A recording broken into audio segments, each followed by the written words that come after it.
Week 13 around the AFC had everything that you could have hoped for, and Jameis Winston just threw another interception. It's time for the AFC Squad.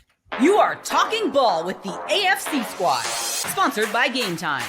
From the Chiefs to the Bills, the Ravens to the Texans, and everyone else around the AFC, it's the local experts of the Locked On Podcast Network, bringing you scoops, breakdowns, and the most comprehensive preview of the upcoming weekend for hard-hitting AFC football, with our harder-hitting takes. Buckle up, it's the AFC Squad, and we have a seat for you. No hurt feelings allowed. Squad up! You're part of the AFC Squad.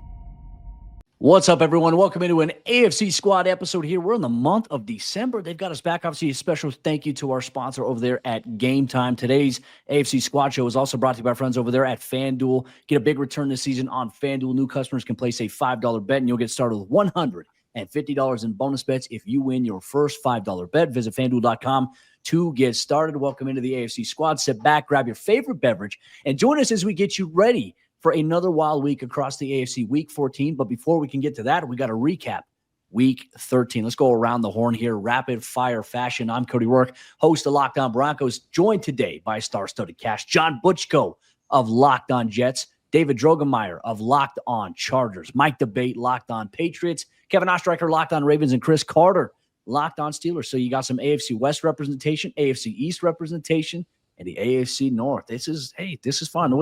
The South decided not to show up this week, but you know what? We're going to bring the heat here on today's show. Let's go around the horn here. We'll kick things off. John Butchko, the New York Jets had a very enigmatic performance against the Seattle Seahawks. A little bit of a high, like, oh, they're up 21-6, and then the Seahawks came storming back. Your quick thoughts, quick takeaway on what happened in that game, and we'll go around the horn.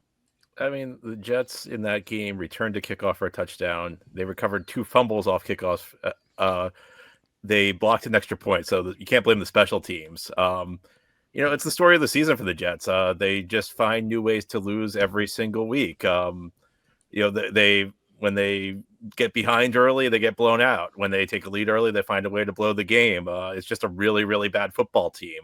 Anybody who was expecting anything different coming out of a bye, I think at this point was fooling themselves. This is a team that entered the season with sky high expectations, and they're going to pick in the top 10 in the NFL draft, maybe the top 5. Just an awful football team. Well, hopefully Mike Tannenbaum has no say in who they draft this upcoming offseason. It's going to be wild there. But, Aaron Rodgers has offered a solution here to New York Jets fans. He's got a new documentary coming out on Netflix called Enigma, and he's encouraged people, you could take some ayahuasca with it, and you can go back and see exactly the darkness retreat, and maybe there's a vision you could find on the Jets season and what's lying ahead. But John Butchko is going to have you covered every single day, Locked On Jets. Let's kick it over to David Drogemeyer of Locked On Chargers. The Chargers going on the road and beating Kirk Cousins and the Atlanta Falcons, who were coming off of a little bit of a bye week. They maintained 17-13 here in this game. A pick six, kind of a deciding factor in this game. And, it's got a lot of people on the NFC side wondering if Kirk Cousins is finished. Did the Chargers put the nail in the coffin?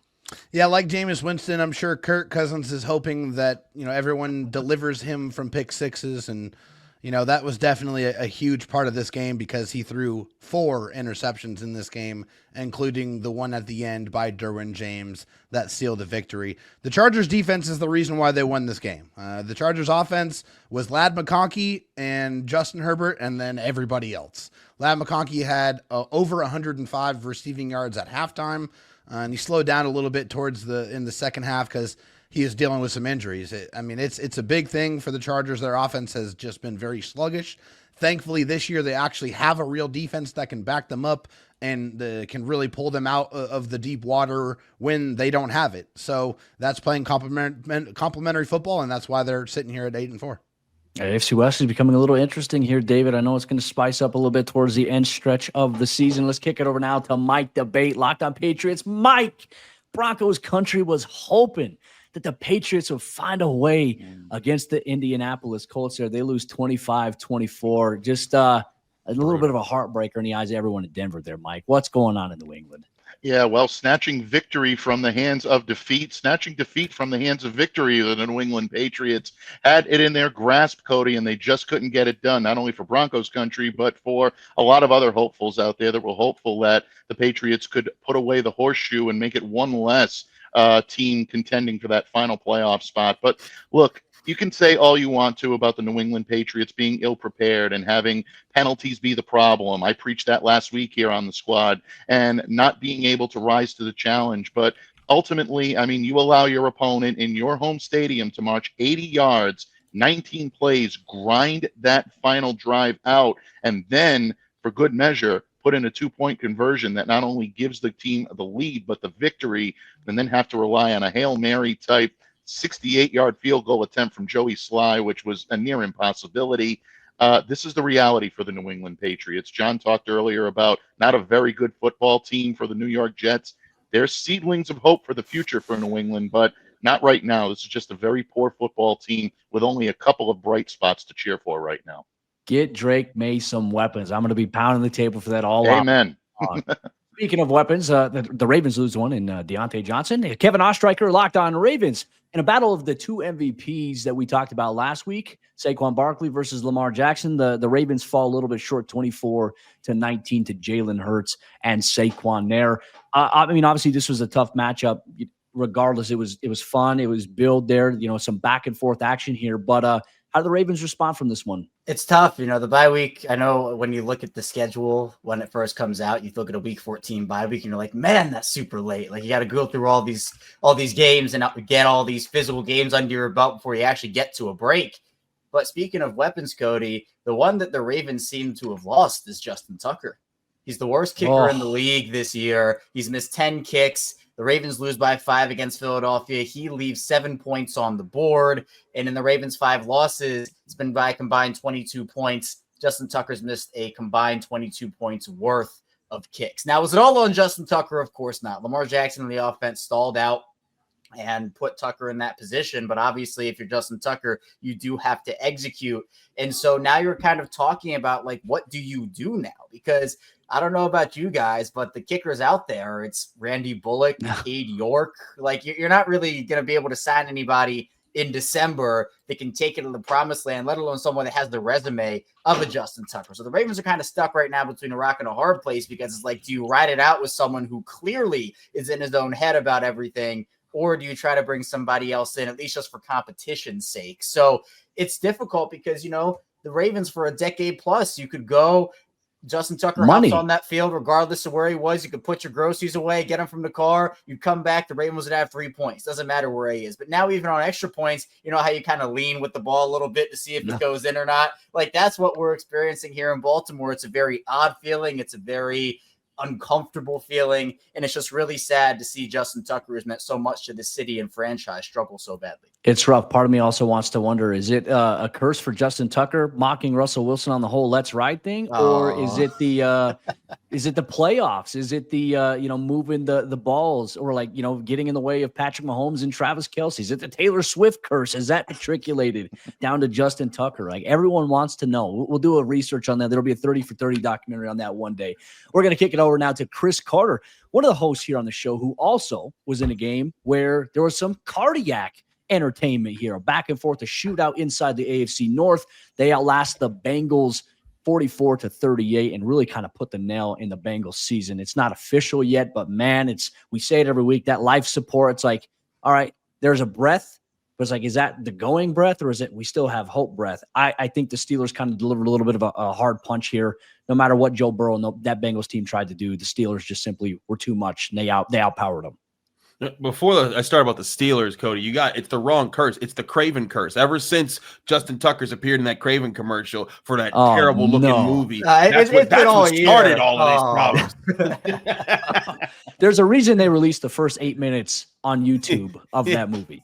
Just like, hey, just come get it when you can. Anyways, the Steelers had a huge win this past weekend. It was a win that they needed to have, but that when they delivered it, it was such a finite punch against what the Bengals, because now it's come out and saying, hey, everyone said, oh, this offense can't score against anybody. Now all of a sudden, Darren Orlovsky's backing up and saying, well, I guess they could do it to the Bengals. But this is an offense that's shown, like, hey, in years past, how many times did the Steelers play the worst defense in the league and still come up with 19, 20 points? Now they're putting up 44 points. And now they're fine. Russell Wilson's reading there. And I think what people should take away from this is when you look at how the Steelers played in this game early on, you notice all the checkdowns, the hitting the running backs early on. they were intentionally saying, we're going to take what's there, because the Bengals are coming up. They said, hey, we're going to stuff the run and we're going to guard the jump ball, because that's what you want to do. You want to throw deep balls, you want to run the ball. So the Steelers said, okay, we'll take the underneath stuff. And then in the second half, the Bengals were like, I guess we got to take away the underneath stuff. And then all of a sudden, George Pickens gets a deep ball down the sideline, and you're starting to hit Van Jefferson for 43 yards. Like, that's how bad it got in that one. And I think what the Steelers are showing now on offense is that they can do multiple things in an efficient manner. They can run the ball. They've had 3 straight games with Najee Harris getting over 100 yards. They had a really dominant day on the ground on this one. They can throw the ball deep. They can throw the ball short. They can hit their tight ends, their receivers, and that's what's making them a really difficult team. And the problem is now they're the number 10 scoring team in the NFL, which in my book, I said they were going to be a problem if they got to 16. If they got to like middle of the league with their defense, that's a problem in and of itself. But now you're looking at a team that still has, I think, the 6th best scoring defense in the NFL right now. And they're about to get Alex Highsmith, a huge piece of their defense back, been missing for basically most of the season. This is a team that is incredibly balanced, and I think is a lot more dangerous than anyone wanted to give them credit for all season long. And right now, if they can win this game Sunday against the Browns, they'll put themselves in prime position to only have to do a little bit more just to clinch the division. Now, Russell Wilson's playing well right now. It's nice to see him having success in Pittsburgh. And you mentioned the words Brown and you mentioned prime. Well, the Browns, they ran into some primetime action. A Monday Night Football thriller. The Denver Broncos improved to 8-5, matched their win total from last year behind Bo Nix, who connected with Marvin Mims on a 93-yard touchdown. The Broncos defense, for as bad as it was on Monday Night Football, found a way to make some terrific plays at the end. It was a little weird, allowing Jerry Jeudy to go off for a career high. And obviously he went from 30th ranked in terms of receiving yards in the NFL going into the game to now he's 5th after just one game here. They should have found a way to keep Pat Surtain on him longer, but it was hard without Riley Moss there. But obviously the Broncos finding a way to be a resilient team. Bo Nix looking well. I know we talked about him last week. Denver's in a position right now. They're in that 7th spot of the wild card race, and they got a little bit of cushion there. So things are exciting in the Mile High City. That was an electrifying game there, and the Broncos defense, 2 pick sixes. I mean, that tough to do there. High-scoring game, though. Broncos outlast the Browns. We recapped our teams that were obviously here in the AFC show from Week 13. And now we're going to also ask the question here on today's AFC Squad show. When you look at the division leaders right now in the AFC, is there a team right now who's leading the division that will be a representative in the Super Bowl this year? We'll debate and discuss here on today's AFC Squad show, part of the Locked On Podcast Network, your team every day. Today's AFC Squad show is brought to you by our friends over there at Mint Mobile. And with big wireless providers, what you see is never what you get. Somewhere between the store and your first month's bill, the price you thought you were paying magically skyrockets. With Mint Mobile, you'll never have to worry about gotchas ever again. When Mint Mobile says $15 a month when you purchase a 3-month plan, they mean it. Say bye-bye to your overpriced wireless plans, jaw-dropping monthly bills, and unexpected overages. Mint Mobile is here to rescue you with premium wireless plans starting at $15 a month. All plans come with high-speed data and unlimited talk and text delivered on the nation's largest 5G network. Use your own phone with any Mint Mobile plan and bring your phone number along with all of your existing contacts. Ditch overpriced wireless with Mint Mobile's deal and get 3 months of premium wireless service for $15 a month. To get this new customer offer and your new 3-month premium wireless plan for just $15 a month, go to mintmobile.com/LockedOnNFL. That's mintmobile.com/LockedOnNFL. Cut your wireless bill to $15 a month at mintmobile.com/LockedOnNFL. $45 upfront payment required, equivalent to $15 a month. New customers on first 3 months plan only. Speed slower above 40 gigabytes on unlimited plan. Additional taxes, fees, and restrictions apply. See Mint Mobile for details. Today's show is also brought to you by our friends over there at Prize Picks, which is daily fantasy sports done the right way, where you can join over 10 million members and billions of dollars in awarded winnings. Prize Picks, they've made daily fantasy sports accessible to all. You just pick more or less on at least 2 players for a shot to win up to 100 times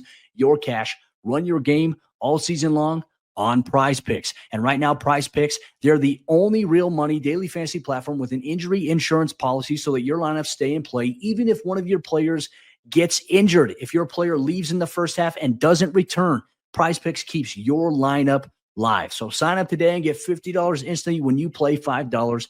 You don't even need to win to receive the $50 bonus. It's guaranteed. So check it out here today. Download the app today and use code LOCKEDONNFL to get $50 instantly after you play your first $5 lineup. Once again, download the app today and use code LOCKEDONNFL to get $50 instantly after you play your first $5 lineup. Prize Picks, run your game. With a handful of weeks left in the NFL regular season, there are some teams right now at the top of their divisions in the AFC that look to maintain that or hold on to their spot there. But the question is, will any of these current leaders right now in these respective divisions across the AFC East, North, West, and South maintain their spot and maybe even represent in the Super Bowl in February? We'll throw that here on today's AFC Squad Show, part of the Locked On Podcast Network, your team every day. Just a reminder, you can get coverage of your favorite team every single day wherever you get your podcasts, also from the respective hosts that are here today on the show. Let's go a little rapid fire here, gentlemen, because right now, obviously, when you look at how the AFC is broken down, seeds 1 through 4, you're going to look at, obviously, Kansas City's there, the Buffalo Bills, the Pittsburgh Steelers, and the Houston Texans, and the AFC South there at the bottom of the 4 seed. Will any of these representatives be in the Super Bowl this year? When you look at it, I think everyone's odds-on favorite. You look at it, a lot of people are going to say, hey, Kansas City. Like a lot of people that maybe aren't fans of the teams that you guys cover are going to say, hey, yeah, probably Kansas City.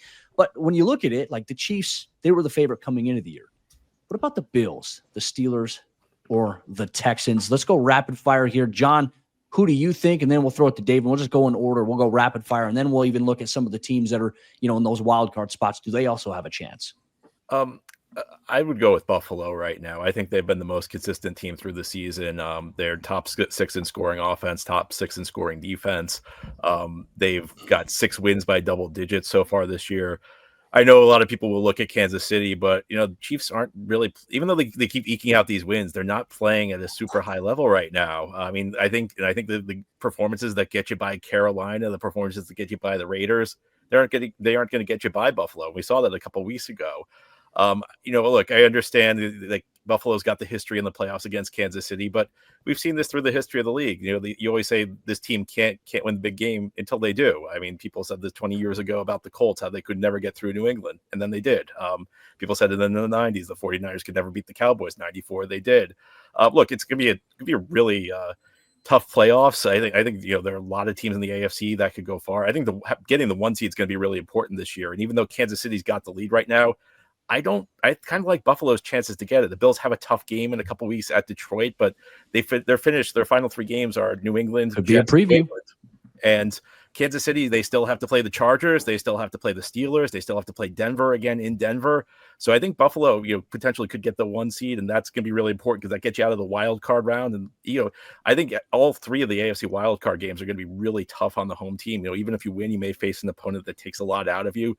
So look, a lot of ways this could go. You can't bet. You can't count out Kansas City. You can't count out Pittsburgh.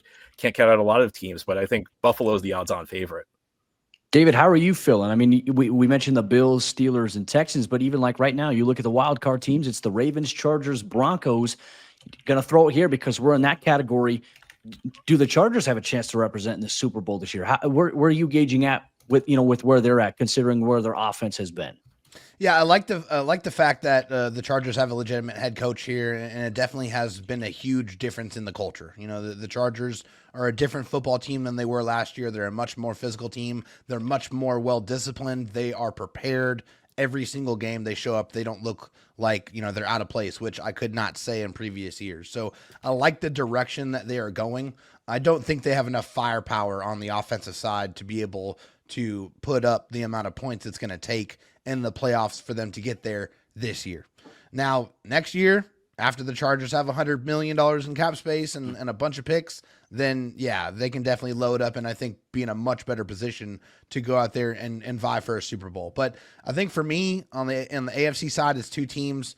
It's the Buffalo Bills and it's the Pittsburgh Steelers. So I think the Pittsburgh Steelers, now that they kind of got things going offensively, they've always been physical. They've always been tough on the defensive side. Now that offense is starting to match things up, I mean, they're a scary opponent for anybody to go up against. And the Buffalo Bills, I think, has already shown that, they can beat anybody. They beat the Kansas City Chiefs. And to me, like, the Kansas City Chiefs are finding ways to win games, but they don't look like anywhere as dominant as they have in the years before. Now, there is something to knowing how to win and going out there and finding ways to get things done, but in the manner in which they're doing it does not give me a lot of confidence that when, the margin for error gets ratcheted all the way down, that they're going to be able to put it together in those critical games against the opponents like the Buffalo Bills and the Steelers that can score anytime they need to. Mike Debater, you're going to make it 2 for 2 on the AFC East side and go with the Buffalo Bills here. Out of all the 7 teams right now in the AFC playoff picture, who do you think will best represent, or who do you think will represent in the Super Bowl? If you had to give a little bit of a too early prediction here.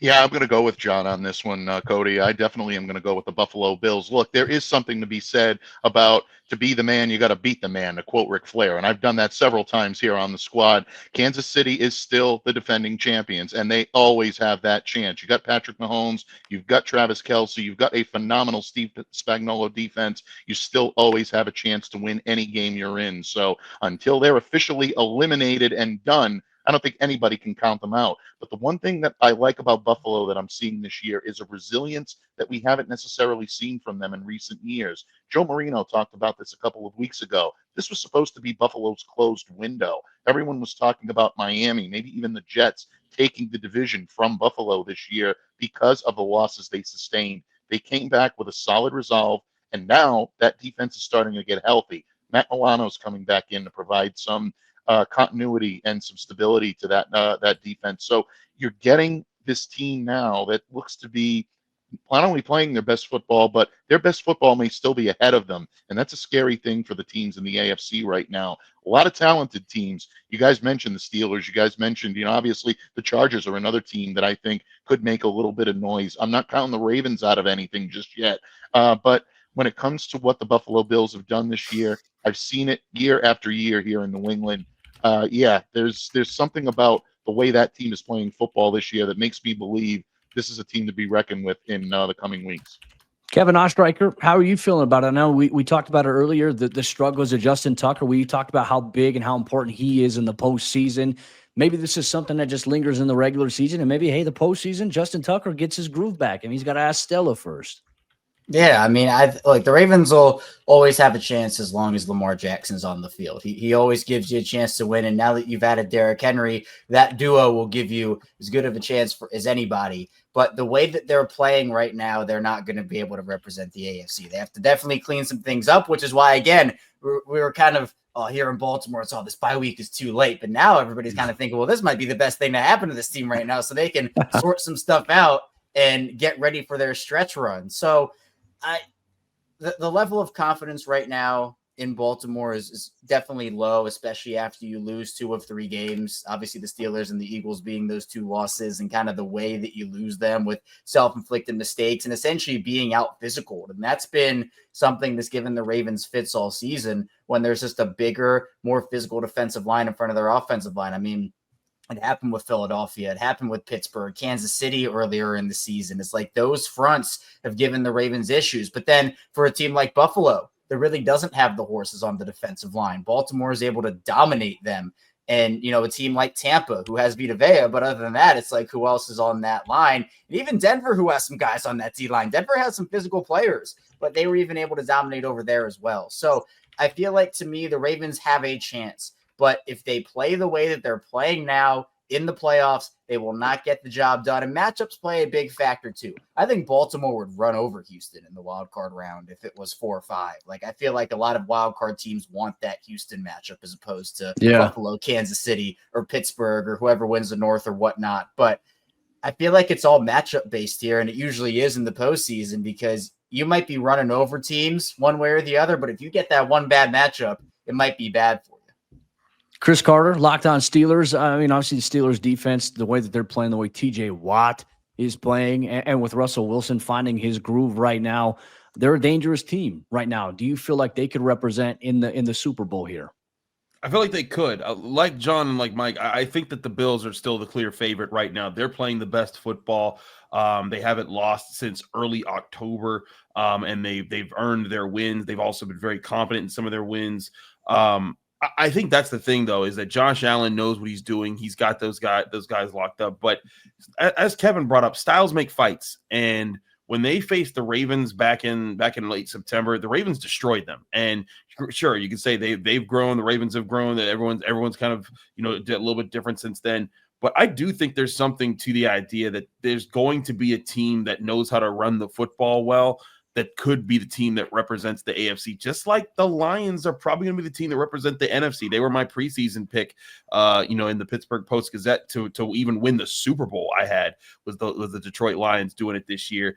I think that I've said for a while, the pendulum shift in the NFL was coming. I said it for years. People wanted to say, "Oh, Joe Burrow, Patrick Mahomes, they're just going to be throwing for 5,000 yards all the time, every time, and everyone just needs to find the new Joe Burrow that's not going to last you for so long." And look at it right now, Joe Burrow, he's throwing for 5,000. Doesn't matter. The teams that know how to control the pace of play with other parts of their team are winning right now, and that's what the Steelers are doing well. I think the Bills do enough of that in their offense. They're not just solely relying on Josh Allen, though he is absolutely the straw that makes the drink. And I think that right now he should be the MVP candidate. But I also look at how things could play out. Like you said, the Lions game isn't going to be easy. Do the Bills stumble at some point down the line here? I also think home field advantage could play a huge part in this. Cody, you guys were talking about it earlier. If the Bills stumble against the Lions and lose one other random game to like the Rams or the Patriots or the Jets, those seem unlikely. But you know, if one of those happen, it could be the Chiefs or it could be the Steelers who claim the number one seed in the AFC. And what a I wild event that would be. If the Steelers, listen, Kevin knows. We did our AFC North preview. I said they're making the playoffs, but I thought the Ravens would win the division. I thought the Steelers would be really good to get to close to at least to the point where they're at now. I just thought the Ravens would be a little bit above where they are. I didn't think they'd have some of the losses they'd have on their schedule. But I do think when it gets to the playoffs, all bets are off. I think that this is going to be one of the best years of parity we've seen in the NFL. I think we're seeing that in college football right now, and I think it's going to make for a lot of fun when we get to January and the snow's flying and the teams are playing do or die football. You mentioned a run game, and right now, I mean, the Broncos are in a position to make the postseason, which I think is exceeding every expectation people had of them. The one thing they don't have is a good run game. I set the Twitter world on fire. I called out a national analyst who said that Bo Nix was supported by a strong run game, and I was like, if anyone's been watching the Broncos, you know that they don't have a good run game. It's been 30 straight games since they've had a running back hit 100 yards. That was back when Jerry Rosburg was the interim head coach and Latavius Murray was the tailback of this team. It's been a long time. Raven legend. See, a long time since that has been the case here. And so it's like for Denver, with how good, like Bo Nix is playing really good football right now for them, they're not going to go far if they can't run. And look, the more I look at it, the more I'm hoping the Bills get home field advantage, because if Denver stays at that 7th spot, I kind of like a Broncos-Chiefs matchup in the wild card round. I think that would be a tough matchup, I think, for the Chiefs. And I also think it'd be a fun matchup to test where the Broncos are. And there could be a little bit of spoils. They're not saying anything, but certainly that could be the case here. But, you know, obviously looking ahead here, obviously we want to hear your input from your favorite NFL teams. If we made a case for your team, make sure you lay it out there. If you want to make one, we didn't talk about your team enough, hey, lay it out there and we'll try to address it here going forward. But one thing we are going to preview as well is some Week 14 matchups here around the league. Do the Chargers have a shot to make a statement against the Kansas City Chiefs this week? And if they can, what will that statement be? We'll debate that much more here on today's AFC Squad Show, part of the Locked On Podcast Network, your team every day.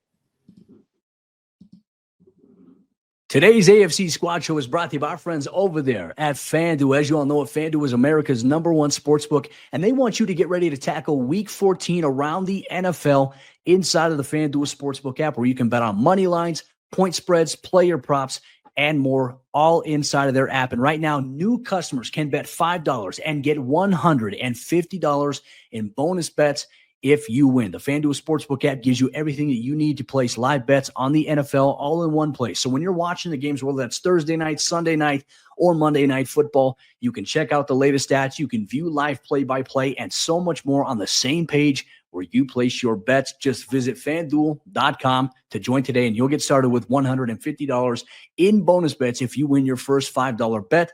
That's FanDuel.com. Never waste a hunch and make every moment more with FanDuel, an official sportsbook partner of the NFL. Week 14 around the National Football League is here, and we're going to take a look at some of the bigger matchups with some of the AFC teams as you go into it. A lot of playoff stakes kind of, right here. You have a couple teams on the back end still in the hunt there. The Bengals barely hanging on. The Miami Dolphins obviously in a position right there. They suffered a loss to the Green Bay Packers on Thanksgiving, and then the Indianapolis Colts hang on for another week and keep their hopes alive, while Denver, Baltimore, and the Chargers round out those final three spots right there in terms of seeds 5 through 7. Really the biggest game of the week here right now in terms of the AFC side, it's got to be Chargers Chiefs, right? Are we in agreement on that one? Let's go rapid fire here. I want to go through bold predictions here. Chargers Chiefs, and then we're going to take a look at Browns Steelers. I know, Chris, that's going to be another AFC North matchup. The Steelers looking for a little bit of redemption after losing on Thursday Night Football there. These feel like the two biggest games right now for the AFC conference. Let's start off with John. John, your thoughts on, maybe a key takeaway, bold prediction for either of these two games. I don't know if it's bold. I think the Steelers are going to run up the score on the Browns. I think, this is a revenge game after what happened on Thursday night a few weeks ago, games in Pittsburgh. I would be really surprised if the Steelers didn't win and win pretty handily. David, we're going to throw it to you now. Yeah, so I think for this game with the Chargers and the Chiefs, the last time these two teams played, Justin Herbert had a high ankle sprain he was still dealing with. There was no Rashawn Slater. There was no Derwin James. He was suspended for that game.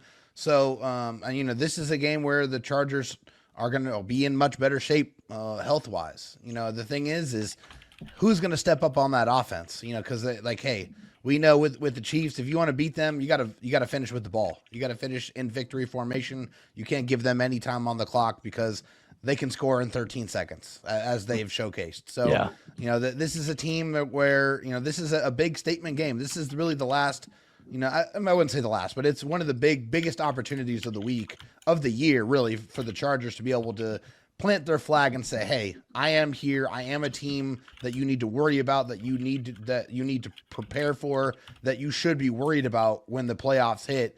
This is their chance. And up to this point, all the games that they've had to play against, the upper echelon teams in the AFC, they have not been able to get it done. So this is it. If they're gonna win this game, they're gonna have to show it on the offensive side. They can't completely disappear in the second half of games like they have a lot this season. You can't do it against the Kansas City Chiefs, or else you're gonna lose.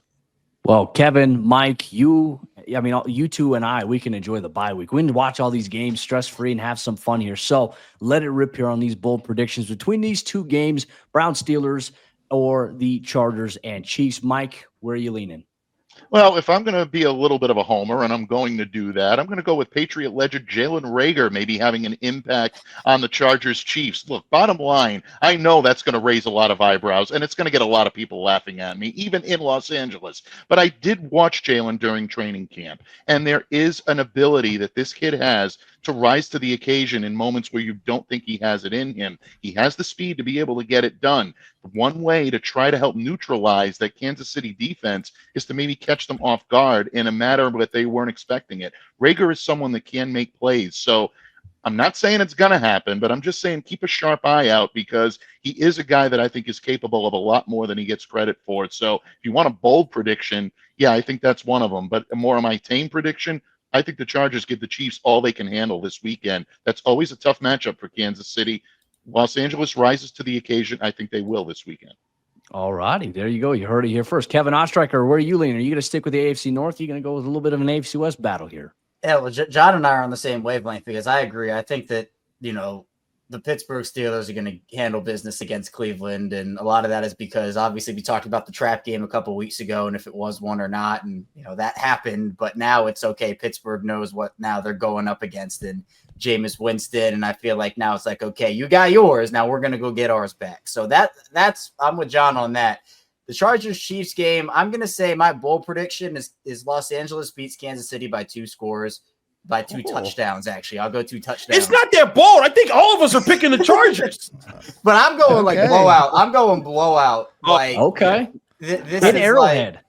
Yeah. I mean, I think Okay. to me, it's like David said. I think the Chargers, they're going to get up for this game because they know that this is the statement game. This is where, David, I 100% agree. It's like, hey, everybody's talking about how the Chiefs all pull out these close games, and like everybody's talking about 3-time champs back to back.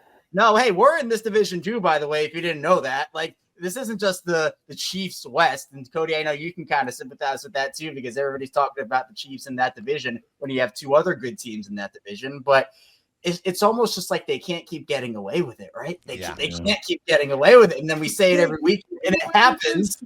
So I'm going to say the Taylor Swift magic runs out this week and the Chargers get the job done in convincing fashion. All righty. Chris Carter throwing it to you now. Yeah, I don't mean to jump over Kevin. I just thought it was funny because this is like my third show where I've done a prediction on this. And both times I was like, this person's not going to pick the Chargers. They're going to pick the Chiefs. And they're like, no, I'm picking the Chargers. I'm like, what the heck? And so I thought I was on the limb. And then I come on this show and you're picking the Chargers, you're picking the Chargers, and you're picking the Chargers. I'm like, well, this is not that unique after all. I'm just going with the wave here. So I'm right with you guys. I think the Chargers win this one. Just the Chiefs have been eking out so many weird ways.